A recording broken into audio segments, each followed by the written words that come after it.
নমস্কার বন্ধুরা, অনেক দিন পর আবার আপনাদের সামনে হাজির হয়ে গেছি। আমার ননদিনের বিয়ে চলছিল, সেই জন্যই আমি অনেক দিন কোনো ভিডিও দিতে পারিনি আপনাদের সঙ্গে। ননদিনের বিয়ের পরই আবার চলে আসলো শিবরাত্রি। এইসবের জন্যই আমার অনেক দিন পর্যন্ত আপনাদের সঙ্গে কোনো কথাই বলা হয়নি এবং কোনো কিছুই দেখানোর সময় হয়ে ওঠেনি।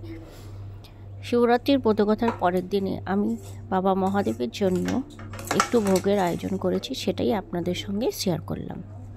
দেখুন, প্রথমেই মুগ ডালটা ভেজে নিয়ে হালকা একটু সেদ্ধ করে নিলাম।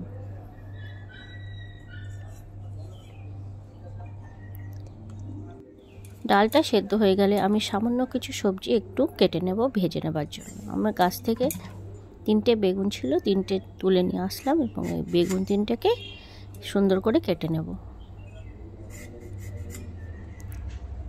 আমার ননদিনীর বিয়ের কিছু কিছু ক্লিপ আপনাদের সঙ্গে শেয়ার করেছি। এখনও খুব ভালোভাবে বড় ভিডিও আপনাদের সঙ্গে শেয়ার করতে পারিনি, তো জানেনই বাড়ির বিয়ে নানান রকম দায়িত্ব থাকে, সেই জন্য আর এই কাজটা অনেকদিন আমার বন্ধ হয়ে আছে। আমি ছোট ছোট ক্লিপ আপনাদের সঙ্গে শেয়ার করেছি, আপনারা দেখেছেন, তার জন্য অসংখ্য অসংখ্য ধন্যবাদ।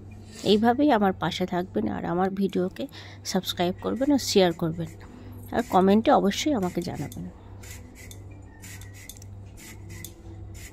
বেগুন 3টে কেটে নেওয়ার পর আমি আলুগুলো স্লাইস করে চিপসের মতো কেটে নিচ্ছি।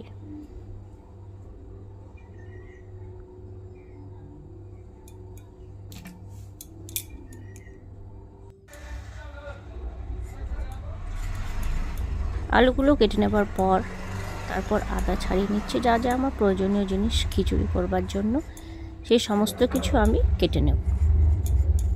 সব কিছু কেটে গুছিয়ে নেবার পর তারপর আমি ভোগটা বসাবো। কিভাবে আমি ভোগের খিচুড়ি তৈরি করি সেটাই আমি সাধারণভাবে আপনাদের সঙ্গে শেয়ার করলাম। যেহেতু আগের দিন উপোস করে খুব সুন্দরভাবে আমি তৈরি করতে পারবো না, খুবই সাধারণভাবে তৈরি করে নিচ্ছি, এতে প্রসাদটা খেলে যাতে শরীরটাও খারাপ না হয়।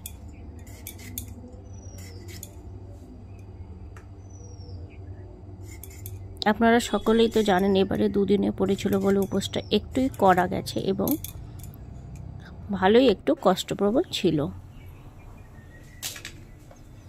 সমস্ত কিছু কেটে নেবার পর তারপর আমি কড়াই গরম করে নিয়েছি, তাতে দিয়ে দিলাম 2টো শুকনো লঙ্কা। শুকনো লঙ্কাটা একটু ভেজে নেব, তারপর দিয়ে দিচ্ছি কিছুটা পরিমাণ চিনেবাদাম। বাদাম আর লঙ্কাটা খুব সুন্দরভাবে ভেজে নেব।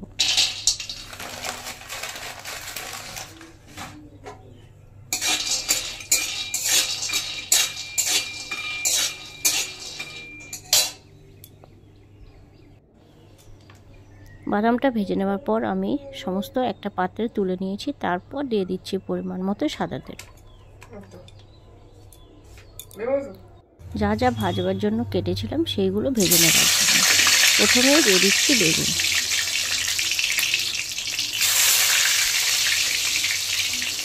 একে একে সমস্ত কটা টুকরো আমি তেলে দিয়ে দেবো আর লালচে করে ভেজে তুলে নেব।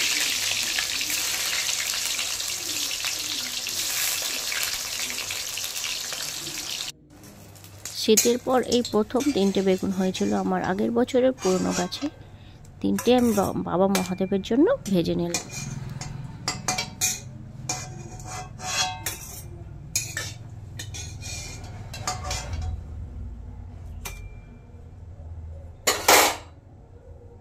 বেগুনটা ভাজা হয়ে গেছে, এবারে আমি দিয়ে দেব আলু।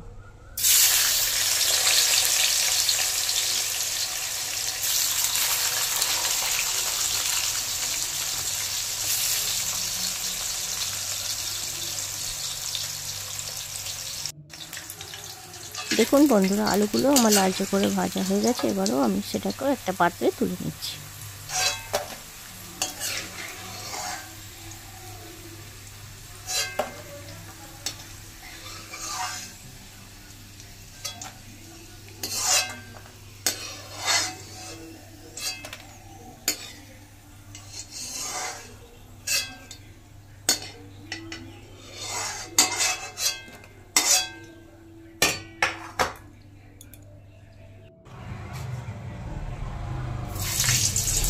তারপর কেটে নিয়েছিলাম কয়েকটা পটল, সেটাকে তেলে আমি দিয়ে দিলাম।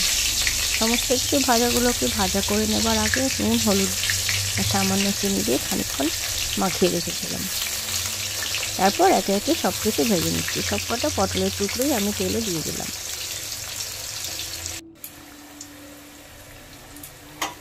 পটলগুলোকেও ভালো করে লালচে করে ভেজে পাত্রে তুলে নিচ্ছি।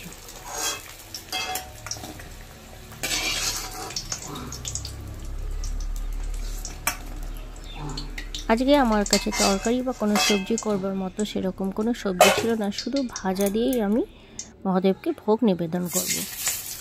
তারপর সব কিছু ভাজা তুলে নেবার পর ফোড়নে দিয়ে দিচ্ছি তেজপাতা আর শুকনো লঙ্কা।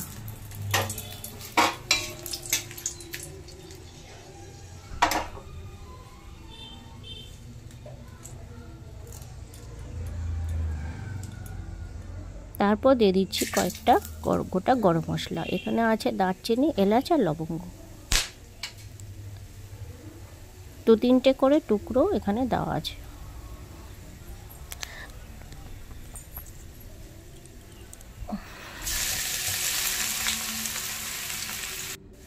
তারপর দিয়ে দিলাম কিছুটা পরিমাণে আদা থেতো।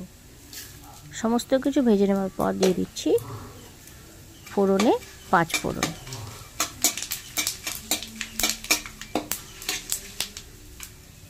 তারপর সব কিছু নেড়েচেড়ে একটু ভেজে নেবার পর দিয়ে দিলাম কুচিয়ে রাখা নারকেল।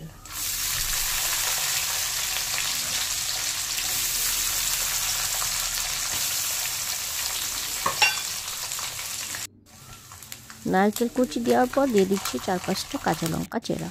সব কিছু ভালো করে নেড়েচেড়ে ভেজে নেবার পর আগে থেকে ধুয়ে ভিজিয়ে রাখা গোবিন্দভোগ চাল আমি জল ঝরিয়ে নিয়েছি এবং সেটা সমস্ত তেলে দিয়ে দিলাম। দিয়ে ভালো করে একসাথে সব কিছু নেড়েচেড়ে মিশিয়ে নিলাম।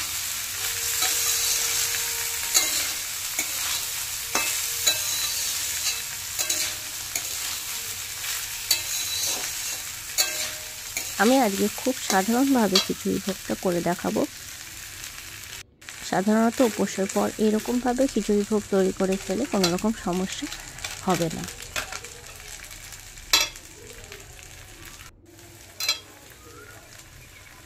তারপর দিয়ে দিলাম পরিমাণ মতো নুন আর হলুদ গুঁড়ো। তারপর দিয়ে দিচ্ছি ধনে গুঁড়ো।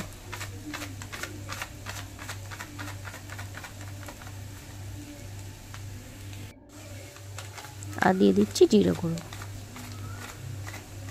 আমার এখানে 1 কিলো গোবিন্দভোগ চাল আছে, সেই আন্দাজ মতো সব 3-4 চামচ করে মশলা আমি এখানে ব্যবহার করছি।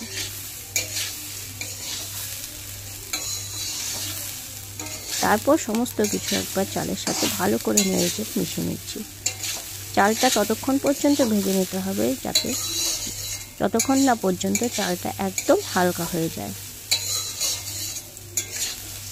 আপনারা এইভাবে নাড়াচাড়া করে ভেজে নেবারই বুঝতে পারবেন, এভাবে রান্না করে দেখলেই বুঝতে পারবেন যে চাল প্রথমে যতটা পর্যন্ত ভারী থাকে ভাজবার যখন শেষ হয়ে আসে তখন একদম হালকা হয়ে যায়। যখন হালকা হয়ে যাবে তখনই তাতে জলটা দিয়ে দিতে হবে।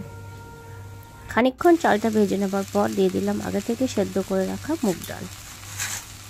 টমেটো কুচিটা আমি তেলে দিতে ভুলে গেছিলাম বলে আমি পরে ব্যবহার করলাম। আপনারা অবশ্যই সমস্ত মশলার সাথে টমেটোটা তেলে দিয়ে দেবেন। টমেটো আর চিনেবাদাম ভাজাটা খোসা ছাড়িয়ে নিয়েছি, সেটাকেও দিয়ে দিলাম। দিয়ে মিশিয়ে নেবার পর দিয়ে দিলাম পরিমাণ মতো চিনি।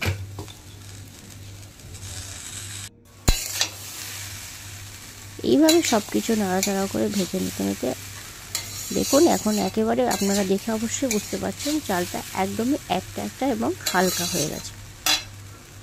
তারপর আমি আগে থেকে জল গরম বসিয়ে দিয়েছি, সেই জলটাই আমি খিচুড়ির মধ্যে ঢেলে দেবো।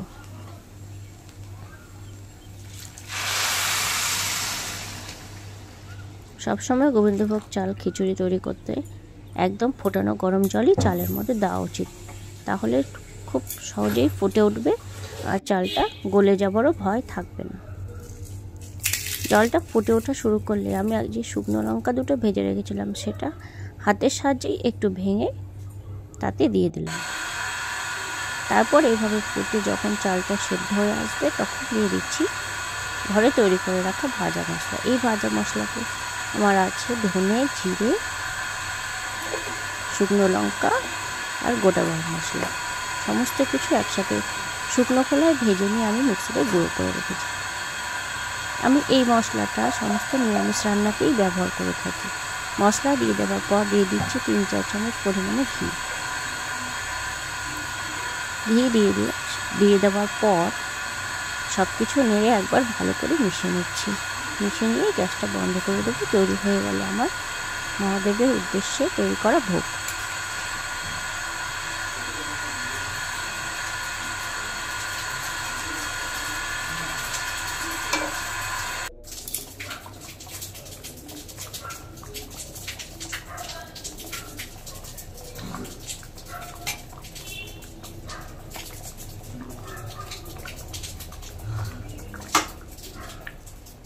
তারপর একটু ঠান্ডা হয়ে গেলে আমি দুটো পাত্রে তুলে নিয়েছি। একটা আমি মহাদেবকে নিবেদন করেছি, আর একটা পাত্রতে আমি আমার গোপালের জন্য নিবেদন করেছি।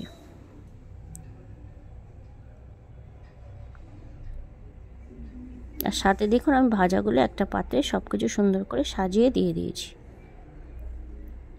এইভাবেই আমার আজকের এই ব্লগটি সম্পূর্ণ হলো। ভালো লাগলে অবশ্যই সাবস্ক্রাইব করবেন। ধন্যবাদ।